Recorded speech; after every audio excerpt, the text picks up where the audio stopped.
కరెక్ట్గా వేడి పెట్టమ్మా. పెట్టినా సార్. మళ్ళీ మగ్గకుండా కరెక్ట్గా వేడి పెట్టు. నువ్వెంత రేషియోలో పెడతావు అంతే పెట్టు. రెడ్డ మట్టి అదిరిపోవాలి. బాగాలేకపోతే మళ్ళీ నేను పట్టుకుంటా. ఏమో చక్కెర ఏమో తక్కువగానే వేసిన సార్, ఎక్కువ వేయలేదు. చక్కెర ఎక్కువ వదిలేమ్మా.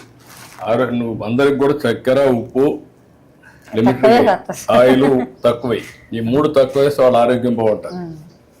ఉదయం దోశ అయిపోయినాక మళ్ళీ తక్కువ వస్తారు సార్, పగులు ఉండదు సార్, జనాలు తక్కువ. టీ కూడా రారా వచ్చేవాళ్ళతో మా ఉదయమే 18 ఎన్ని దోశలు అవుతాయి రోజుకి? సార్ 50-60 దోశలు వేసి ఇది. నీకు గ్యాస్ ఎప్పుడు వచ్చిందో, ఎప్పటి నుంచి ఉంది? నాకు ఉంది సార్ 20 ఏళ్ళ నుంచి.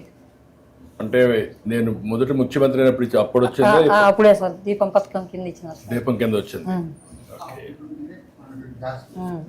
అదే అప్పుడు దీపం 1 ఇచ్చాను, అప్పుడు గ్యాస్ సిలిండర్లు ఇచ్చాను, స్టవ్లు అవి.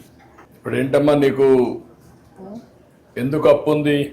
మా భర్త కరోనాలో డబ్బులు ఖర్చు అయినాయి సార్ దండిగా. ఎంత ఖర్చు పెట్టినప్పుడు? సుమారుగా 5-6 లక్షలు ఖర్చు పెట్టినాం సార్. ఇప్పుడు నీకు ఆస్తులు ఏమున్నాయి? ఏం లేవు సార్ ఆస్తులు. భూమి ఏమి లేదా? అన్ని అమ్మేసినారు సార్ ముందే. ఇల్లు సొంత ఇల్లా లేకుంటే అద్దె ఇల్లా? ఇదేమో సొంత ఇల్లే సార్. ఇది సొంత ఇల్లు అనమాట.